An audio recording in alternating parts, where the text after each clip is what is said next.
കാർഷിക വാർത്തകൾ.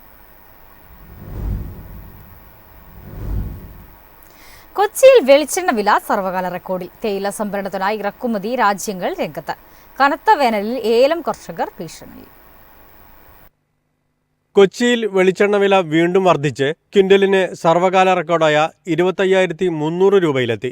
കൊപ്രക്ഷാമം രൂക്ഷമായതോടെ വില 16,600 രൂപയിൽ നിന്നും 16,900 രൂപയായി. അന്താരാഷ്ട്ര വിപണിയിൽ ഇന്ത്യൻ കൊപ്ര വില ടണ്ണിന് $1,850. പ്രതികൂല കാലാവസ്ഥയിൽ തേയില ഉൽപാദനം ചുരുങ്ങിയതിനിടയിൽ ചരക്ക് സംഭരണത്തിന് ഇറക്കുമതി രാജ്യങ്ങൾ തിടുക്കം കാണിച്ചു തുടങ്ങി. പകൽ താപനില കനത്തതോടെ ഉൽപാദകർ കൊളുന്തുന്നുള്ളത് നിർത്തി. വേനൽ മഴ ലഭ്യമായാൽ സ്ഥിതിഗതികളിൽ അല്പം മാറ്റം പ്രതീക്ഷിക്കാം. കൊച്ചി ലേല കേന്ദ്രത്തിൽ നിന്നും ഓർത്തഡോക്സ് ഇനം തേയില വാങ്ങാൻ അറബ് രാജ്യങ്ങളും റഷ്യയും ഉത്സാഹിച്ചു. ആഭ്യന്തര വാങ്ങലുകാരും ലേലത്തിൽ താൽപര്യം കാണിച്ചു. CTC ഇനം തേയിലയ്ക്ക് ആഭ്യന്തര ഡിമാൻഡ് അനുഭവപ്പെട്ടു. വേനൽ കനത്തതോടെ ഏലം ഉൽപാദന മേഖല വരണ്ടുണങ്ങുന്നു.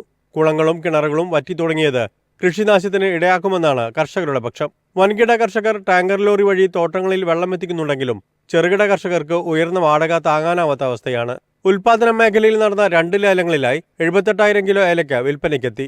കയറ്റുമതിക്കാരും ആഭ്യന്തര വ്യാപാരികളും ലേലത്തിൽ സജീവമാണ്. News desk Myfin TV. ശർക്കരയുടെ രൂപവും രുചിയും മാറ്റി മൂല്യവർദ്ധിത ഉൽപ്പന്നമാക്കി വിപണിയിൽ ഇറക്കാനുള്ള പദ്ധതിയുമായി കോഴിക്കോട് ഭാരതീയ സുഗന്ധവിള ഗവേഷണ സ്ഥാപനം. സുഗന്ധവ്യഞ്ജനങ്ങളുടെ സത്ത് ചേർത്ത് തയ്യാറാക്കിയതാണ് പുതിയ ഉൽപ്പന്നം. കോഴിക്കോട് കേന്ദ്ര സുഗന്ധവിള ഗവേഷണ സ്ഥാപനത്തിലെ പോസ്റ്റ് ഹാർവസ്റ്റ് ടെക്നോളജി വിഭാഗമാണ് സുഗന്ധവ്യഞ്ജന രുചി ചേർത്ത ശർക്കര വികസിപ്പിച്ചത്. വെറും ശർക്കരയ്ക്ക് പകരമായി പഞ്ചസാര കട്ട മാതൃകയിൽ ഏകീകൃത വലുപ്പത്തിലും തൂക്കത്തിലുമുള്ള ശർക്കരയുടെ കട്ടകളായാണ് ഉൽപ്പന്നം രൂപപ്പെടുത്തിയിരിക്കുന്നത്. ഇഞ്ചി, ഏലം, കുരുമുളക് പോലെയുള്ള സുഗന്ധവ്യഞ്ജനങ്ങളുടെ രുചിയിലും അതോടൊപ്പം പലതരത്തിലുള്ള ബ്ലെൻഡുകളായും ഇവ ലഭ്യമാണ്. ഉപയോഗിക്കാൻ സൗകര്യപ്രദമായ രീതിയിൽ 4 ഗ്രാം വരുന്ന ക്യൂബുകളായാണ് ഇവ വരുന്നത്. ഭൗമസൂചിക പദവിയുള്ള മറയൂർ ശർക്കര ഉപയോഗിച്ചാണ് ഇവയുടെ നിർമ്മാണം. ചൂടുവെള്ളത്തിലോ ചായ, കാപ്പി പോലുള്ള പാനീയങ്ങളിലോ ഉപയോഗിക്കുമ്പോൾ 150 മില്ലി വരുന്ന ഒരു ഗ്ലാസ്സിന് 3 ക്യൂബ് എന്ന അളവിൽ ഉപയോഗിക്കാൻ കഴിയുന്ന വിധത്തിലാണ് തയ്യാറാക്കിയിരിക്കുന്നത്. ജലാംശം തീരെയില്ലാത്ത ഇവ കേടുകൂടാതെ 8 മാസത്തോളം അന്തരീക്ഷ താപനിലയിൽ സൂക്ഷിക്കാനാവും. News desk Myfin TV. രാജ്യത്ത് കടുക് സംഭരണത്തിന് തുടക്കമായി. കഴിഞ്ഞ ആഴ്ചയിലെ നാഫെഡിന്റെ കണക്കുകൾ പ്രകാരം ഹരിയാന, അസം സംസ്ഥാനങ്ങളിൽ നിന്ന് 864 ടണ്ണിലധികം കടുക് സംഭരിച്ചു.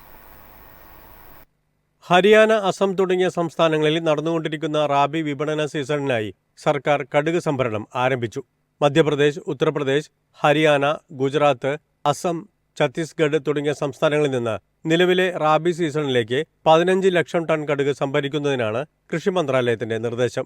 പ്രധാന കടുക് ഉൽപാദന സംസ്ഥാനമായ രാജസ്ഥാനിൽ നിന്ന് അടിസ്ഥാന താങ്ങുവിലയിൽ വാങ്ങേണ്ട കടുകിന്റെ കണക്ക് സർക്കാർ ഇതുവരെ പ്രഖ്യാപിച്ചിട്ടില്ല. രാജസ്ഥാനിലെ വിവിധ മണ്ഡികളിൽ കടുകിന്റെ വില ക്വിന്റലിന് 5,200 മുതൽ 5,350 രൂപ എന്ന നിരക്കിലാണ്. News desk Myfin TV. കീടനാശിനി പരിശോധനകളിൽ നട്ടം തിരിഞ്ഞ കാശ്മീരിലെ ആപ്പിൾ കർഷകർ.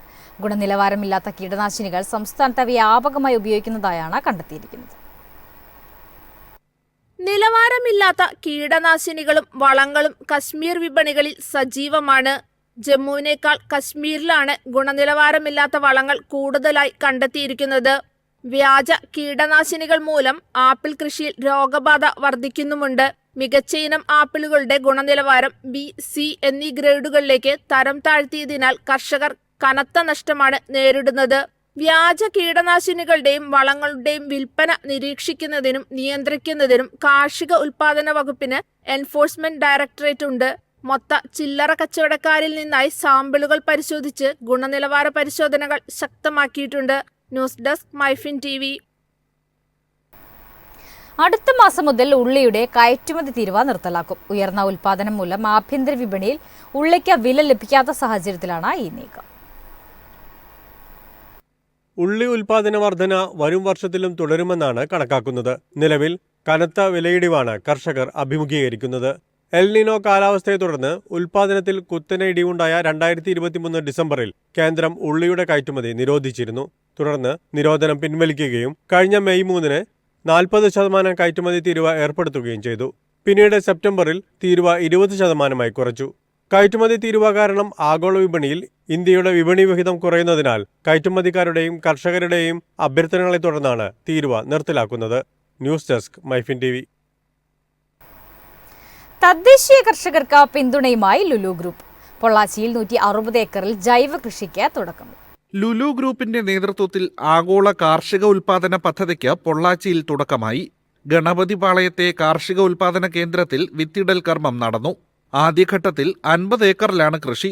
വാഴ, തെങ്ങ്, മുരിങ്ങ, ചെറിയ ഉള്ളി, പടവലം തുടങ്ങിയ നിത്യോപയോഗ പച്ചക്കറികൾ മികച്ച ഗുണമേന്മയോടെ ആഗോള വിപണിയിലേക്ക് എത്തിക്കുകയാണ് ലുലുവിന്റെ ലക്ഷ്യം.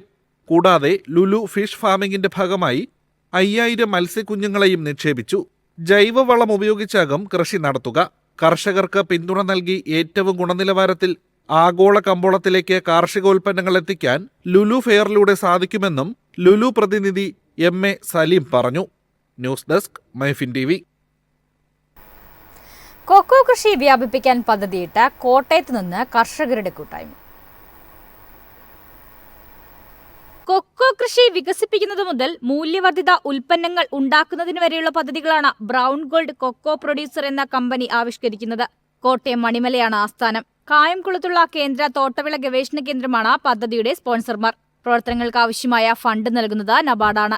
കേരളത്തിനകത്തും പുറത്തുമായി ഭൂമി വാടകയ്ക്കെടുത്ത് കൃഷി ചെയ്യുക, ഇടനിലക്കാരുടെ ചൂഷണത്തിൽ നിന്ന് കർഷകരെ രക്ഷിക്കുക, സംഭരണം, സംസ്കരണം, ഗുണനിലവാരമുള്ള കൊക്കോ ബീൻസ് ഉൽപാദനം, മൂല്യവർദ്ധിത ഉൽപ്പന്ന നിർമ്മാണം, വീടുകളിൽ ചോക്ലേറ്റ് ഉൽപാദനം, ബ്രാൻഡിംഗ്, കയറ്റുമതി സാധ്യത പ്രയോജനപ്പെടുത്തൽ, പ്രീമിയം വിലയ്ക്ക് കൊക്കോ ബീൻസ് വാങ്ങൽ, കീട രോഗനിയന്ത്രണത്തിനായി സാങ്കേതിക സഹായം നൽകൽ, കർഷകർക്ക് ഓഹരി കൊടുത്ത് സംരംഭത്തിൽ പങ്കാളികളാക്കൽ എന്നിവയാണ് കൂട്ടായ്മയുടെ ലക്ഷ്യങ്ങൾ. കർഷകർക്ക് സബ്സിഡി, സാങ്കേതിക സഹായം, ബീൻസ് വളർത്തുന്നതിനും സംസ്കരിക്കുന്നതിനും മാർഗനിർദ്ദേശം എന്നിവയും കമ്പനി നൽകും. കൊക്കോ കൃഷിക്ക് പുറമെ പ്രാദേശിക ചോക്ലേറ്റ് വ്യവസായം വികസിപ്പിക്കുകയെന്ന ലക്ഷ്യവും കർഷക കൂട്ടായ്മയ്ക്കുണ്ട്. News desk Myfin TV. വേനൽ മഴ എത്തിയതിന്റെ ആശ്വാസത്തിലാണ് കാപ്പി കർഷകർ. മഴ ലഭിച്ചതോടെ പല തോട്ടങ്ങളിലും ചെടികൾ പൂവിട്ടു തുടങ്ങി. വെയിലേറ്റ് ഉണങ്ങിക്കരിഞ്ഞ കാപ്പിച്ചെടികൾ മഴ ലഭിച്ചതോടെ പൂവിട്ടു. തുടർച്ചയായി വേനൽ മഴ ലഭിക്കുന്നത് പൊതുവെ അനുകൂലമായ സാഹചര്യമാണ്. അന്തരീക്ഷത്തിലെ ഊഷ്മാവ് കൂടുന്നതും കുറയുന്നതും കാപ്പി വിളവിനെ ബാധിക്കും. ഉയർന്ന ജലലഭ്യതയുള്ളയിടത്താണ് നല്ല വിളവുണ്ടാകുന്നത്. ഫെബ്രുവരിയിലാണ് കാപ്പി പൂക്കേണ്ട സമയം. പൂവിട്ട് കഴിഞ്ഞാൽ ഓരോ 2 ആഴ്ച കൂടുമ്പോഴും 2 ഇഞ്ച് മഴ ലഭിക്കുകയും വേണം. എന്നാൽ കാപ്പി പൂത്ത 48 മണിക്കൂറിനുള്ളിൽ വീണ്ടും മഴ പെയ്താൽ പൂവ് ചീഞ്ഞു പോകും. മുൻ വർഷങ്ങളിൽ കാപ്പി വിളവെടുപ്പിന് മുൻപ് പൂവിട്ടത് ഉൽപാദനത്തെ പ്രതികൂലമായി ബാധിച്ചിരുന്നു. ഇത് വിലവർധനയ്ക്ക് വഴിയൊരുക്കിയിരുന്നു.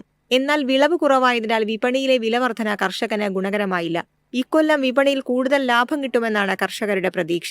News desk Myfin TV. കമ്പോള നിലവാരം.